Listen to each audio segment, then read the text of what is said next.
Professor Jayashankar సారే తెలంగాణ జాతిపిత అని చెప్పారు సీఎం రేవంత్ రెడ్డి. ఈ విషయాన్ని తాను గతంలోనూ చెప్పానన్నారు. ఈ విషయంలోనే ఎవరికీ అనుమానాలు అక్కర్లేదని చెప్పారు. కేసీఆర్ అప్పుడు టీఆర్ఎస్, ఇప్పుడు బీఆర్ఎస్ అధ్యక్షుడు మాత్రమేనని తెలిపారు.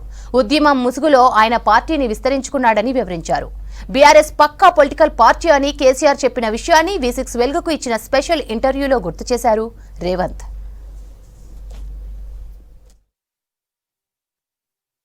ప్రజలలో ఉన్న నమ్మకం ఇది. తెలంగాణ జాతిపిత అని మనం ఎవరినైనా పిలవాల్సి వస్తే ప్రొఫెసర్ జయశంకర్ గారు మనకు ఆయన సిద్ధాంతకర్త ఈ తెలంగాణకి. దాంట్లో ఎవరికి శశపిశలు అక్కర్లేదు. నేను ఇప్పుడు కాదు, చాలా ముందు నుంచి చెప్పిన. చంద్రశేఖరరావు అనేట ఆయన ఆనాడు టీఆర్ఎస్, ఈనాడు బీఆర్ఎస్ పార్టీ అధ్యక్షుడు మాత్రమే. ఆయన రాజకీయ పార్టీని ఉద్యమం ముసుగులో విస్తరించుకున్నాడు, అధికారాన్ని చేపట్టిండు, అందలం ఎక్కిండు, ఆస్తులు సంపాదించుకుండు. ఆయన్నే చెప్పిండు నాకు పక్కా పొలిటికల్ పార్టీ, నేను పక్కా పొలిటీషియన్ అని. KCR అనేవాడే burn liar and లూటర్. అంటే పుట్టుకతోనే అబద్ధాలు, దోపిడీ విధానాన్ని వంట పట్టించుకున్న రాజకీయ చౌకబారు రాజకీయ నాయకుడు చంద్రశేఖరరావుకు తెలంగాణ సమాజానికి ఎలాంటి సంబంధం లేదు. అన్ని రాజకీయ పార్టీలాగా ఆయన ఒక రాజకీయ పార్టీ పెట్టుకున్నాడు, ఆ రాజకీయ పార్టీతో లబ్ధి పొందిండు. అయిపోయింది ఆయనకు. ఆయన చేసిన పనికి ఆయనకు వచ్చిన కూలి చాలా ఎక్కువ.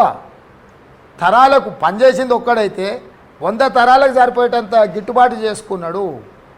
అందుకే ప్రజలు చంద్రశేఖరరావుని ఎవరు అయ్యో పాపం అనట్లేదు. మీరు గమనించినరో లేదో, 10 సంవత్సరాలు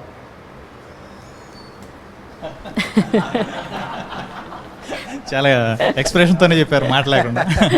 బలంగా బల్లగుద్ది అంటారు కదా, అట్లా 10 ఏళ్ళు ఇక్కడనే మీ మధ్యలోనే ఇదే బాధ్యత. 10 ఏళ్ళు కష్టపడి 100 ఏళ్ళకు కావాల్సిన ప్రణాళికలేసి తెలంగాణ రాష్ట్రాన్ని నిర్మించడం, తెలంగాణ రాష్ట్రం కోసం కష్టం చేయడమే జీవిత లక్ష్యము.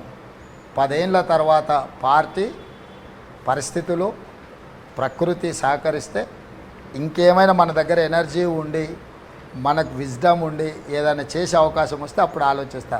2024 నుంచి 2034 వరకు అకుంఠిత దీక్షతోటి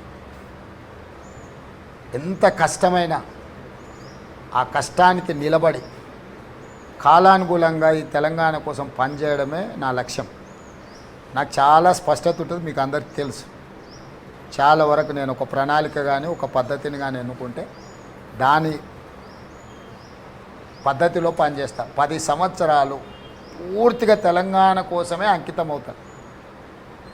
ఏది వచ్చినా, ఏది ఇచ్చినా, ఏది మెచ్చినా ఎక్కడికి పోయేది లేదు. ఇక్కడనే ఉంటా, ఈ ప్రజల కోసమే కష్టపడితే ఈ 10 సంవత్సరాలు నా లైఫ్లో 10 ఇయర్స్ని తెలంగాణ కోసం నేను అంకితం చేయదలుచుకున్నా.